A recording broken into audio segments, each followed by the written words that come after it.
ಮಹಾಲಕ್ಷ್ಮೀಸ್ ಕಿಚನ್ಗೆ ಸ್ವಾಗತ. ಇವತ್ತು ಟೊಮೆಟೊ ಗೊಜ್ಜು ರೆಸಿಪಿ ಮಾಡ್ತಿದ್ದೀನಿ. ಚಪಾತಿಗೆ ರೊಟ್ಟಿಗೆಲ್ಲ ತುಂಬ ಚೆನ್ನಾಗಿರುತ್ತೆ. ಇದು ಮಾಡೋದು ತುಂಬ ಈಸಿ. ಬನ್ನಿ ಹೆಂಗೆ ಮಾಡೋಣ. ಒಂದು 4 ಸ್ಪೂನ್ ಎಣ್ಣೆ ಹಾಕೋಬೇಕು. ಕಡಲೆಬೇಳೆ ಉದ್ದಿನಬೇಳೆ 1 ಸ್ಪೂನು. ಕಡಲೆಬೇಳೆ ಉದ್ದಿನಬೇಳೆ ಚೆನ್ನಾಗಿ ಫ್ರೈ ಆದಮೇಲೆ ಈರುಳ್ಳಿ ಹಾಕ್ಕೊಳ್ತೀನಿ. ಒಂದು ದೊಡ್ಡದು ಈರುಳ್ಳಿ,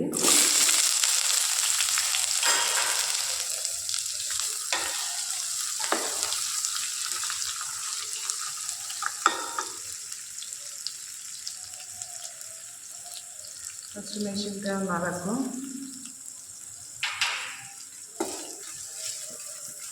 ಎರಡು ಕೆಂಪುಗಾಗೋವರೆಗೂ ಹುರ್ಕೋಬೇಕು.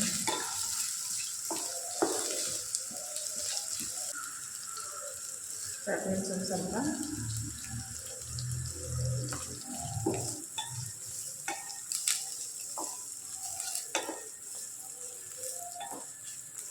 ಈರುಳ್ಳಿ ಚೆನ್ನಾಗಿ ಫ್ರೈ ಆದಮೇಲೆ ಟೊಮೆಟೊ ಹಾಕ್ಕೊಳ್ತಾ ಇದ್ದೀನಿ.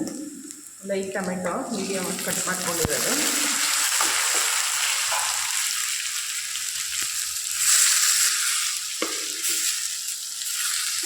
ಟೊಮೆಟೊ ಬೇಯಕ್ಕೆ ಸ್ವಲ್ಪ ಉಪ್ಪು ಹಾಕ್ಕೊಳ್ತಾ ಇದ್ದೀನಿ.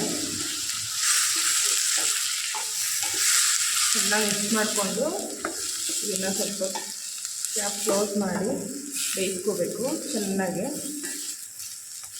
ಟೊಮೆಟೊ ಮೆತ್ತಗಾಗೋವರೆಗೂ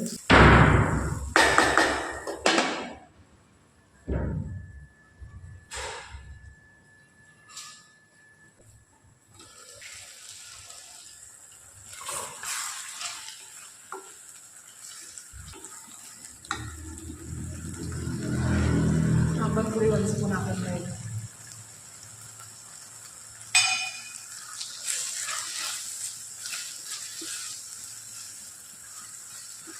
ಬೇಳೆಗೆ ಹಾಕ್ಬಿಡಿದೆ.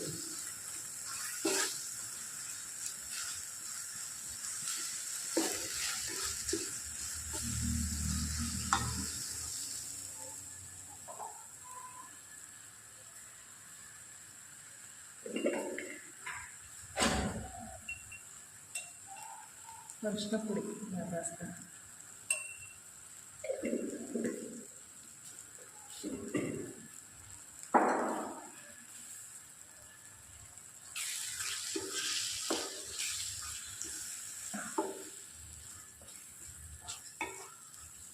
ಸ್ವಲ್ಪ ನೀರು ಬೇಕಂದರೆ ಹಾಕ್ಕೊಂಡು ಗ್ರೇವಿ ಥರ ಮಾಡ್ಕೊಬೋದು. ಇಲ್ಲ ಅಂದರೆ ಇಷ್ಟೇ ಗಟ್ಟಿಗೆ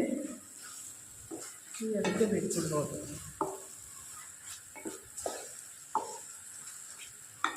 ಸ್ವಲ್ಪ ತೆಳ್ಳಗೆ ಬೇಕು ಗ್ರೇವಿ ಥರ ಅಂದರೆ ಸ್ವಲ್ಪ ಒಂದು ಅರ್ಧ ಗ್ಲಾಸ್ ನೀರು ಹಾಕ್ಕೋಬೇಕು. ಇವಾಗ ಕೊತ್ತಂಬರಿ ಸೊಪ್ಪು ಹಾಕ್ತಾ ಇದ್ದೀನಿ.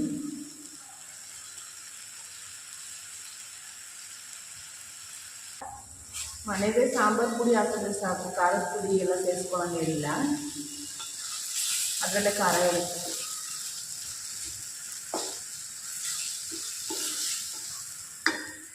ಕಾಯಿ ತುರಿ ಲಾಸ್ಟಲ್ಲಿ 3 ಸ್ಪೂನ್ ಅಷ್ಟು. ತುಂಬ ಚೆನ್ನಾಗಿರುತ್ತೆ, ಮಕ್ಕಳೆಲ್ಲ ಇಷ್ಟಪಟ್ಟು ತಿಂತಾರೆ. ಇದು ರೊಟ್ಟಿಗೆ ಚಪಾತಿಗೆ ಎಲ್ಲ ಚೆನ್ನಾಗಿ ಕಾಂಬಿನೇಷನ್.